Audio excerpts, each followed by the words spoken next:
جی آپ کے سوال اور ہمارے جواب تو پوچھیں۔ وعلیکم طلعت صاحب، کافی عرصے بعد نواز شریف منظر عام پر آئے ہیں اور ان کی تقریر آپ نے بھی سنی ہوگی۔ تو نواز شریف صاحب ابھی بھی ماضی میں ہی کہیں کھوئے ہوئے ہیں، آگے نہیں بڑھ رہے، اور انہوں نے اپنی تقریر میں ایک ثاقب نثار کی آڈیو کا ذکر کیا تھا، تو وہ اب سامنے نہیں لائیں گے تو کب سامنے لائیں گے؟ اگر جس طرح انہوں نے کہا کہ میرے پاس آڈیو موجود ہے، تو وہ اس سازش کو اب بے نقاب نہیں کریں گے جبکہ ان کی اپنی حکومت ہے، تو آخر وہ کب کریں گے؟ پلیز ذرا رہنمائی فرمائیے گا۔ پالیٹکس جو ہے کرکٹ کی طرح ہے، اس کے اندر اگر بیٹسمین کی ٹائمنگ آف ہو نا، جتنا مرضی اچھا بیٹسمین ہو، تو باؤنڈری جو ہے وہ سرکل، بال جو ہے سرکل بھی پار نہیں کرتی، باؤنڈری تو خیر دور کی لگنے کی بات ہے۔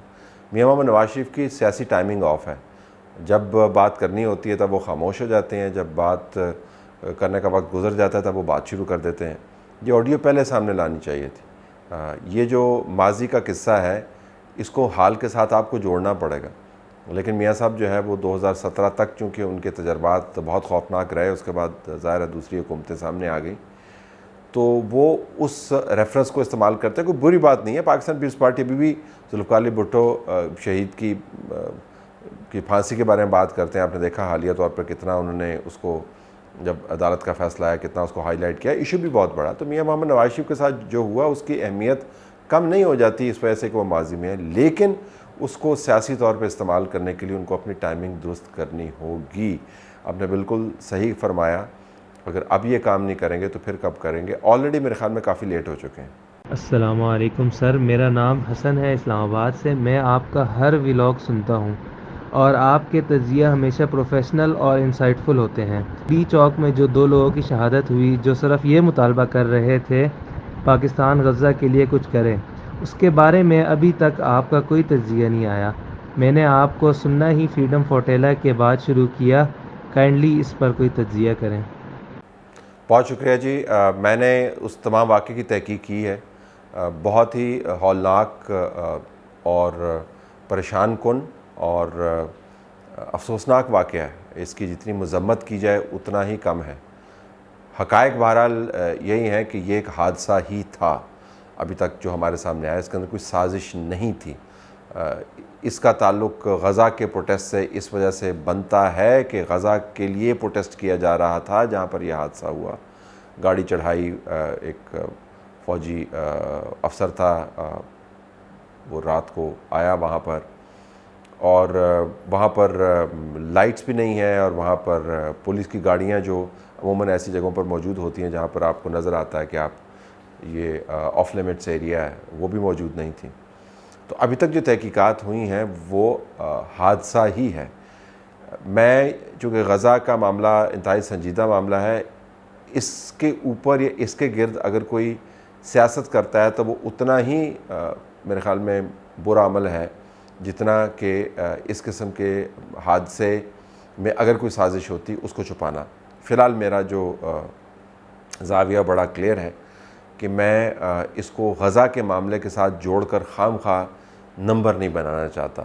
یہ ایک حادثہ تھا جس کے ذمہ داروں کو سزا ملنی چاہیے، اس میں تو کوئی دو رائے ہو ہی نہیں سکتی، لیکن اگر میں اس کو اپنی صحافت کو وقتی طور پر چمکانے کے لیے استعمال کروں تو وہ میرے خیال میں درست نہیں ہوگا۔ اس وجہ سے آپ نے میرا اس کے اوپر وی لاگ نہیں سنا۔ جو گورنمنٹ سولر پینلز کے اوپر زیادتی کر رہی ہے کہ نیٹ میٹرنگ نہیں ہونی چاہیے اور جو ہے اس کو گراس میٹرنگ میں کنورٹ کرنا چاہیے، پلس اس کے یونٹ کے ریٹس کو بھی کم کرنا چاہیے، تو آپ کو نہیں لگتا کہ گورنمنٹ کو اپنے آئی پی پیز کے ساتھ جو معاہدے ہیں ان کو ریوائز کرنے کی ضرورت ہے، نہ کہ مڈل کلاس جو طبقہ اپنی سیونگز کر کے یا جس بھی طرح سے وہ سولر لگا رہا ہے تو ان کو ریلیف دینا چاہیے یا آئی پی پیز کو ریلیف دینا چاہیے؟ میں آپ سے بالکل اتفاق کرتا ہوں جی۔ میرے خیال میں اس کی وضاحت پارلیمان کے فلور سے بھی ہو چکی ہے۔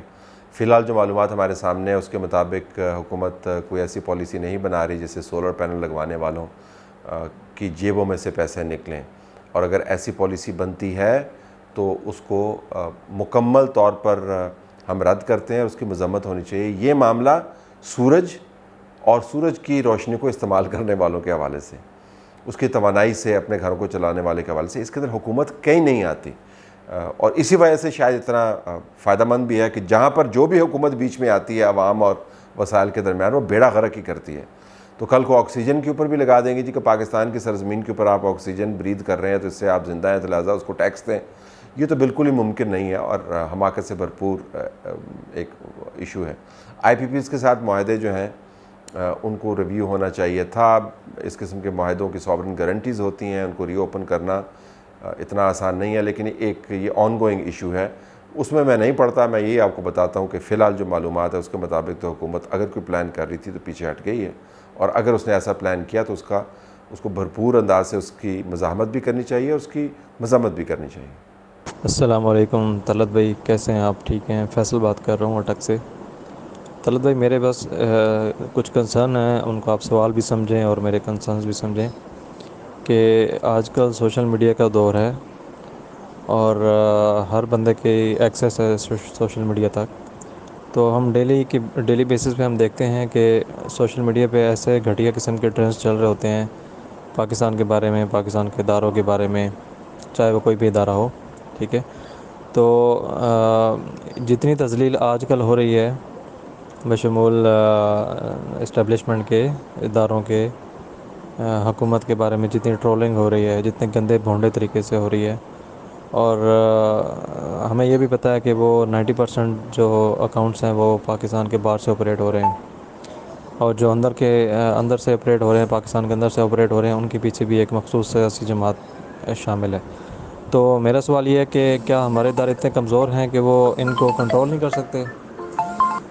اگر کنٹرول نہیں کر سکتے تو پھر پی ٹی اے اور یہ جو پیمرا ہیں یہ ادارے کیا سو رہے ہیں؟ کیا اتنی تذلیل ہونی چاہیے؟ ٹھیک, دیکھیں اس کے اندر جو جورسڈکشن کے ایشوز بہت سارے ہیں. ایک تو آپ پیمرا جو ہے وہ سوشل میڈیا کو ریگولیٹ نہیں کر سکتا. پی ٹی اے جو ہے وہ انٹرنیٹ بیسڈ جو ایپس ہیں ان کو خاص حد سے زیادہ وہ ریگولیٹ نہیں کر سکتا. آپ نے دیکھا ٹویٹر کو سلو ڈاؤن کیا ہے, اب اس سے کون سے ٹرینڈز کم ہو گئے؟ آپ یہ کہہ سکتے ہیں جی کہ زیادہ ٹرینڈز جو چلنے تھے ان میں سے کچھ کمی آئی ہوگی, لیکن غلاظت کی آپ کوانٹیفائی تو نہیں کر سکتے کہ 100% غلاظت جو ہے وہ بہت غلاظت ہے اور 80% غلاظت کم غلاظت ہے. کم غلاظت تو ہے لیکن 80% بھی بہت غلاظت ہے, تو آپ اس کو روک نہیں پائے. جو ٹرینڈز ہیں آپ نے بالکل ٹھیک کہا, سوشل میڈیا کے اندر بکواس بہت چلتی ہے, لیکن یہ جو بکواس اس وقت ہو رہی ہے یہ جان بوجھ کے, یہ ویل ڈیزائنڈ بکواس, اس کو روکنے کا بندوبست ہونا چاہیے, اکاؤنٹس کو پوائنٹ آؤٹ کرنا چاہیے. یہ ویڈنگ آپ کو کرنے کی ضرورت ہوگی. کوئی بلینکٹ قسم کا اگر آپ کو قانون لے کے آئیں تو وہ چلنے کا نہیں ہے, اور اس کا براہ راست تعلق سیاست کے اندر جو مارا ماری ہو رہی ہے اس سے ہے. تو یہ تذلیلی ٹرینڈز جو ہیں یہ باقاعدہ سوشل میڈیا بریگیڈز بٹھائی ہوئی ہیں. دوبارہ جب میں یہ بات کرتا ہوں تو لوگ کہتے ہیں جی آپ ہر وقت ایک ہی بات کو دہراتے رہتے. تو دہرانا بڑا ضروری ہے کیونکہ وہ فنڈامنٹل ٹروتھ بن گیا پاکستان میں. 2018 میں جو آپ نے کیا اب وہ آپ کو ہانٹ کر رہا ہے. طلعت صاحب, ایک پرسیپشن یہ ہے کہ ہماری عدلیہ ہمیشہ تاریخ کے اہم موڑ پہ تاریخ کی غلط سائٹ پر کھڑی ہو جاتی ہے, اور لوگ اس کے ریفرنس میں مولوی تمیز الدین کیس یا ذوالفقار علی بھٹو کیس یا جسٹس ارشاد حسن صاحب کا کیس تھا, اسی طرح جو پچھلے 5-6 سالوں میں انسٹیبلٹی آئی, ڈفرینٹ وزیر اعظم کو 2-3 وزیر اعظم کو مختلف وجوہات کی بنا پر ڈی سیٹ کیا گیا. In fact if we count Shaukat Aziz case یا قاضی فائز عیسیٰ کیس جہاں پہ بالکل اوپنلی ان کے اپنے ادارے کے لوگوں کے ساتھ کیا کیا ہو رہا تھا, تو اس وقت بھی وہ ایک ڈفرینٹ سائڈ پہ کھڑے تھے.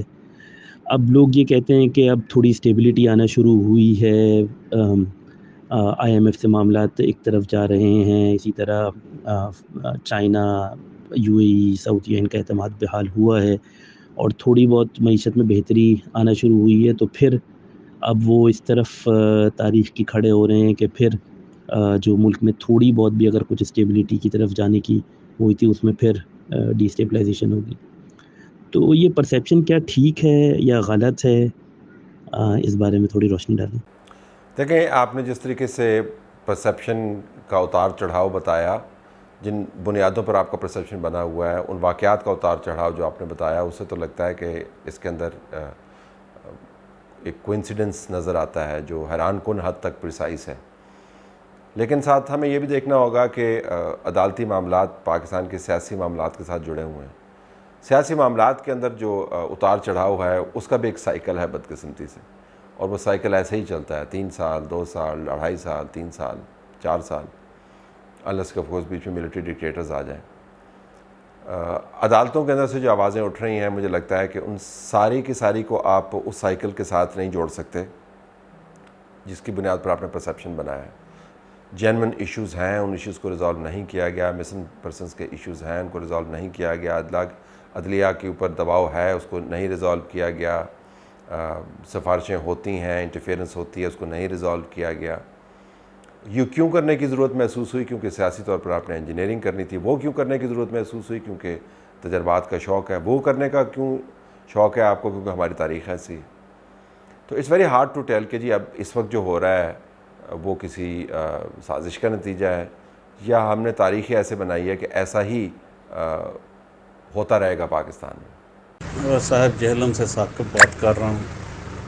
یہ کنٹمپٹ آف کورٹ لا کے بارے میں بہت میری تو آبزرویشن یہ ہے کہ یہ کنٹمپٹ آف کورٹ کی پروسیڈنگ نہیں, کنٹمپٹ آف پرسنالٹی کی پروسیڈنگ ہے. اس سے پہلے قاضی فائز عیسیٰ اور جسٹس اسلام آباد ہائی کورٹ کے چیف جسٹس عامر فاروق کے خلاف کس قسم کی مغالطات نہیں پی ٹی آئی کی طرف سے بکی گئی. اس وقت ججوں کو یہ نظر نہیں آیا کہ کنٹمپٹ آف کورٹ ہے, اور اب آپ اپنی رائے دیں. میں آپ سے اس حد تک اتفاق کرتا ہوں کہ کنٹمپٹ جو ہے وہ بہت ان ایون طریقے سے لگایا جاتا ہے. میں آپ سے اتفاق کرتا ہوں کہ اسلام آباد ہائی کورٹ کے چیف جسٹس دوسرے جج صاحبان کے ساتھ, چیف جسٹس قاضی فائز عیسیٰ سمیت, بدترین ٹویٹر ٹیررزم اور سوشل میڈیا دہشت گردی کا شکار رہے ہیں اور ہیں. ان کے فیصلے جب موافق نظر آتے ہیں تو ذرا ہاتھ ہولا ہو جاتا ہے, ورنہ تو بالکل ہر وقت غلاظت ہی انڈیلی جاتی ہے ان پر. تو اگر ان معاملات کو آپ نے کنٹمپٹ کے زمرے میں نہیں لانا تو نہ جانے کن معاملات کو آپ نے کنٹمپٹ کے زمرے میں لانا. لہٰذا کنٹمپٹ کے بارے میں واضح انداز سے اصول مرتب ہونے چاہیے, اور جج صاحبان کی عزت اور تقدس ہم سب پر لازم ہے, لیکن سب کی عزت اور تقدس ہم سب پر لازم ہے. یہاں پر کوئی کسی دوسرے پر عزت کے حوالے سے فوقیت کا دعوے دار نہیں ہو سکتا. تو میرے خیال میں جب تک یہ معاملات طے نہیں ہوں گے, یہ پرسیپشن قائم رہے گا جس کی بنیاد پہ آپ نے سوال کیا.